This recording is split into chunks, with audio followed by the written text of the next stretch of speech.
The Türkiye Scholarship is the most comprehensive scholarship program in the world, designed to take care of everything you need as an international student.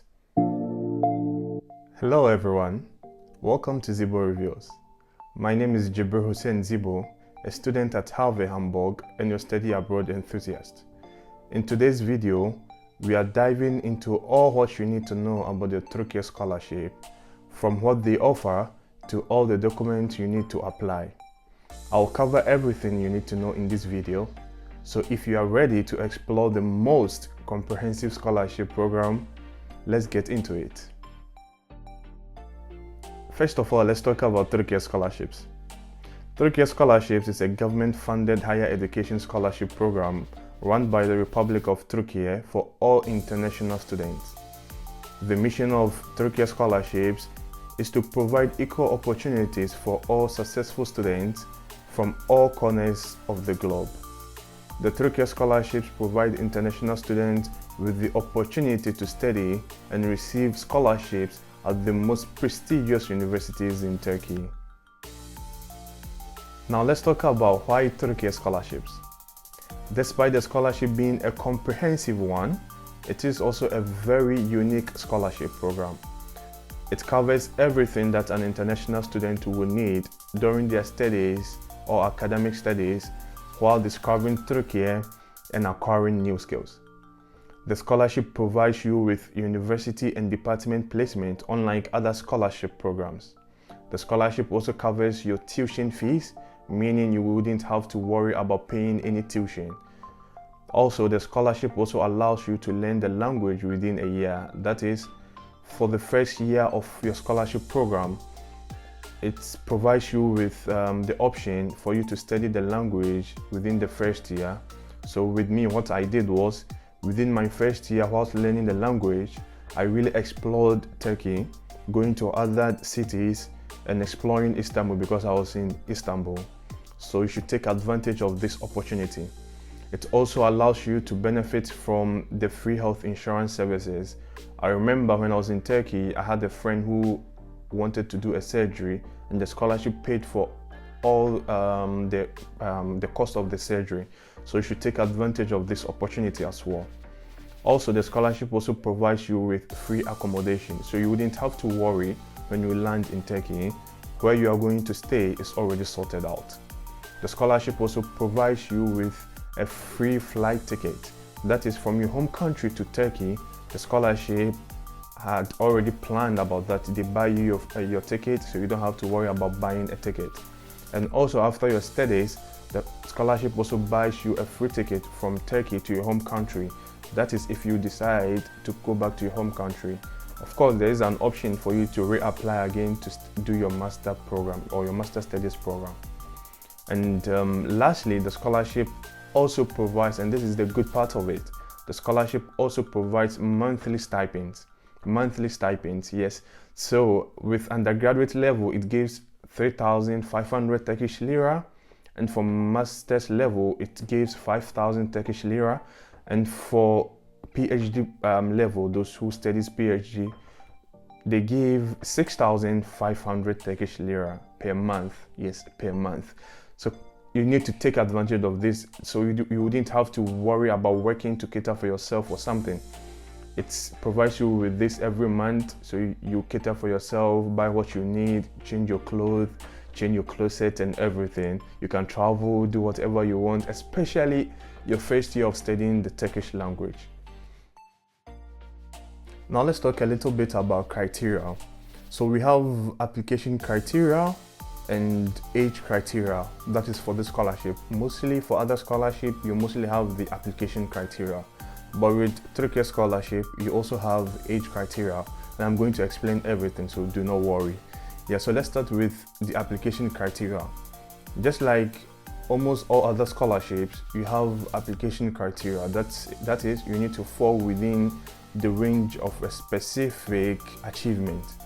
So with Turkish government scholarship or the Türkiye Burslari scholarship, yes, I mostly don't use the Burslari scholarship because it makes it so complicated for you to understand. Yes, we have different ways of calling this scholarship. Either you call it the Türkiye government scholarship, YTB, or Türkiye Burslari scholarship. It's all the same, yes. It depends on how you say it. So let's get back to what we are talking about, yes.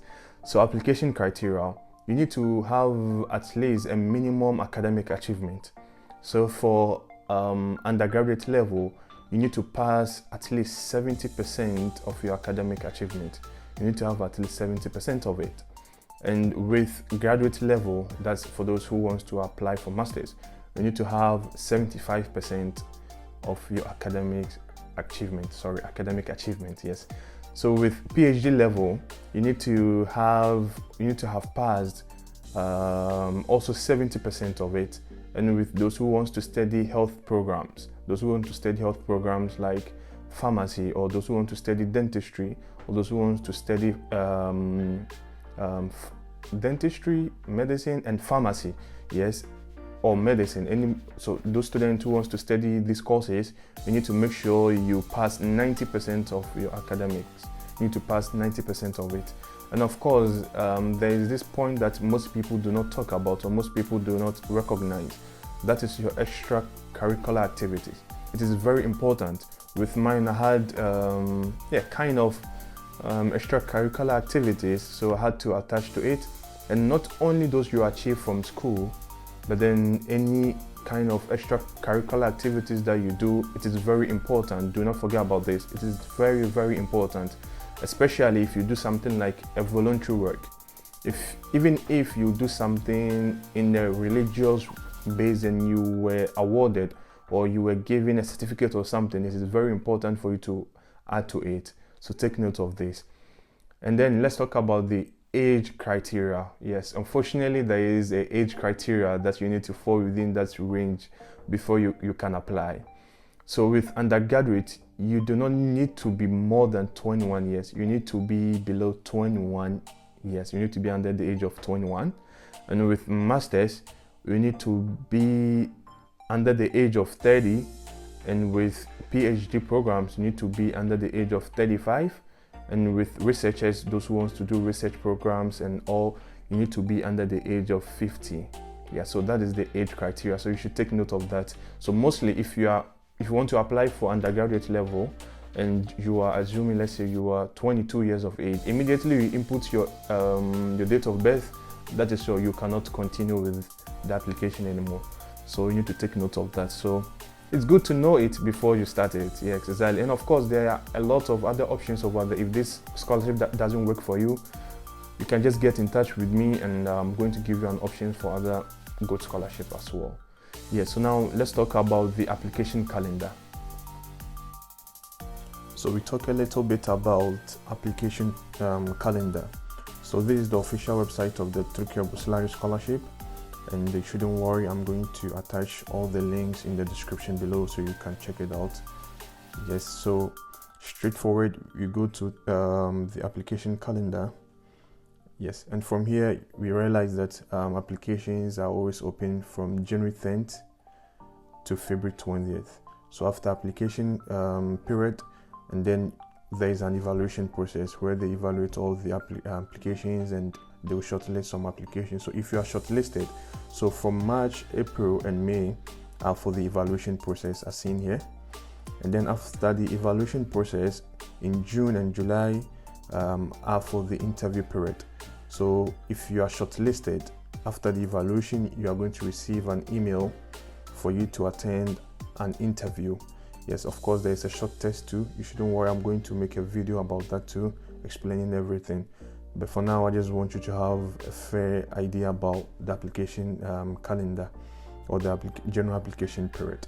Yes, so after June, July, that's the interview period. They will announce the final results of the application in early of August. They are going to announce the final results of the applications. And then from August is the initial procedures.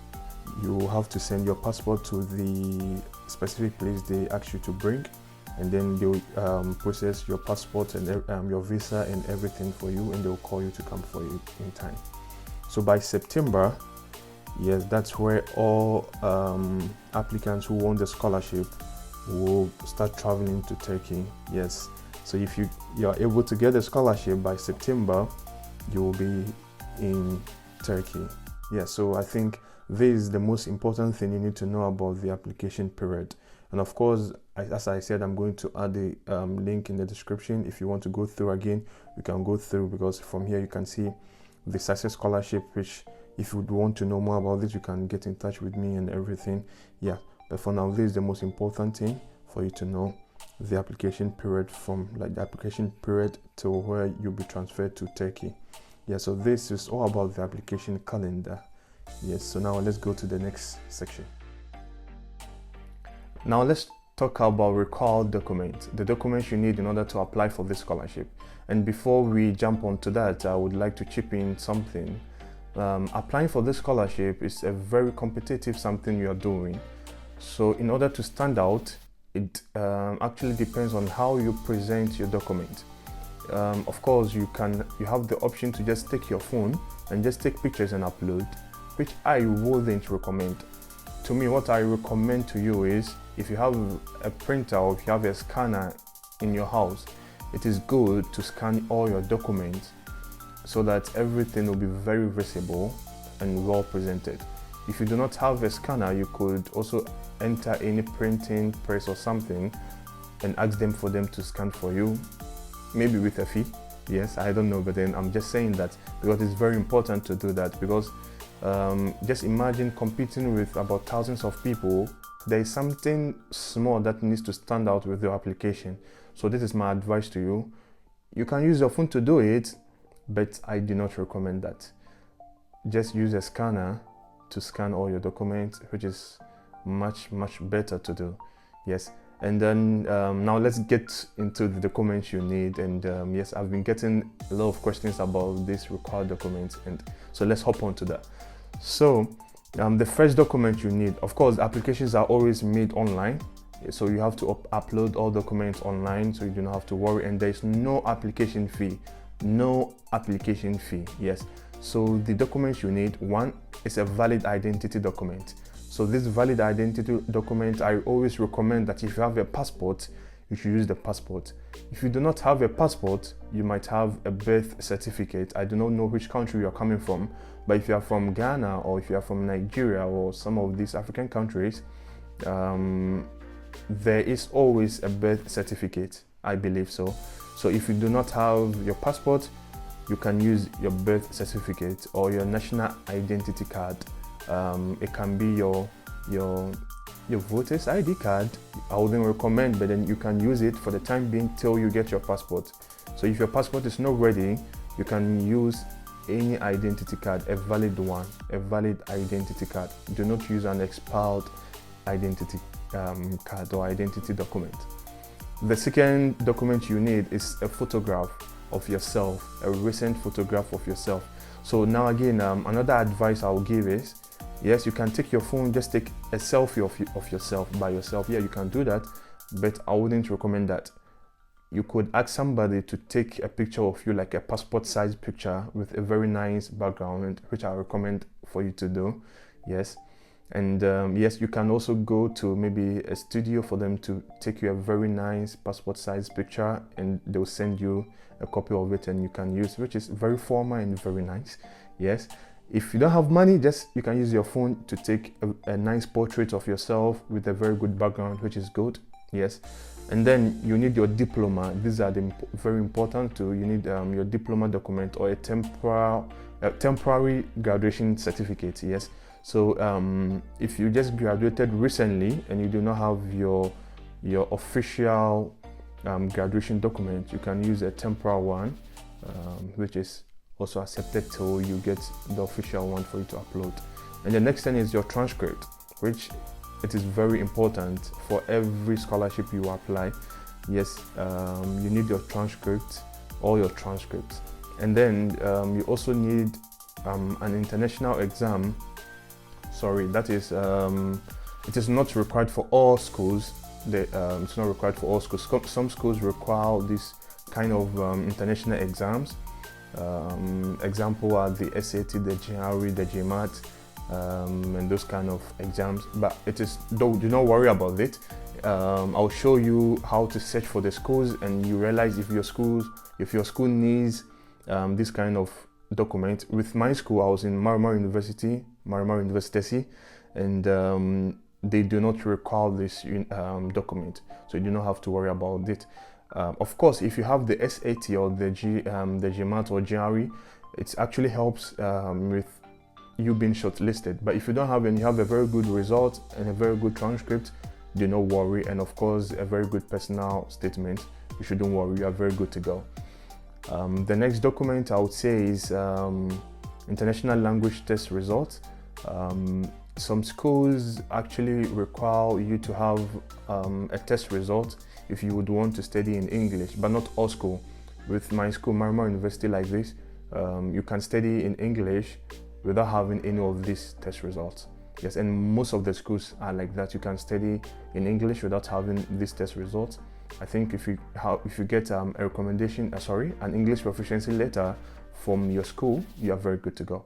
Yes, so these kind of test results I'm talking about are the TOEFL, the IELTS, those kind of English proficiency exams. Yes, and then if you want to study PhD, you would have to have a proposal for a research topic. Yes, so for those who wants to study PhD programs, you would have to have a proposal for a research topic. And now this, I would want to add some other document that they do not list on their portal, but it is very important for you to have. As I stated in one of my videos, yes, you would have to have a personal statement or a statement of purpose, meaning you should write a letter or a motivational letter stating why you would want to study in Turkey and why you would want to be considered for this scholarship program. It is very important to take your time to write it. You can get in touch with me through any of my social media links or my email, and I'll give you some samples of these letters. You can go through, and I can also assist you to write a very good one for your application. And of course, we are doing application for those who think they don't have the means of applying, maybe having a laptop. I wouldn't ever recommend for you to use your phone to apply for this scholarship. So if you do not have a laptop, or if you cannot afford to use a cafe, you can just get in touch with me, we schedule an appointment, and then we do the application together. Yes, so that is out from my heart, and from the support you have been giving me. Thank you for the support and everything. And the last document I'll talk about is the extracurricular activities. Just like I stated earlier, it is very important to have this document because it also helps you to stand out, because they get to know that yes, you've actually participated in this kind of activities, which are very good for you to be shortlisted. So any document you have, even if it is a Quran certificate you have, it is very important. Even if it is a religious certificate you have, it is very important. All kinds of these extracurricular activities, are very important. So you should take note of that. Yes, so I think that will be all for the document. And you can also get in touch if you have any kind of question or something. Feel free to get in touch with me at any time. Feel free, and I'll reply immediately I see it. Yeah, sometimes I might be in school, sometimes I might be at work or something. So don't worry, just text me. When I just see it, I'm just going to reply. So there you have it, an all-in-one guide to the prestigious Türkiye scholarships. This could be your gateway to studying in Turkey while enjoying a fully funded experience. If you found this video helpful, don't forget to give it a thumbs up, subscribe to the channel, and share it with everyone who you might think will need this. This is Zibo Reviews, and until next time, stay inspired and keep chasing your dreams. Peace out.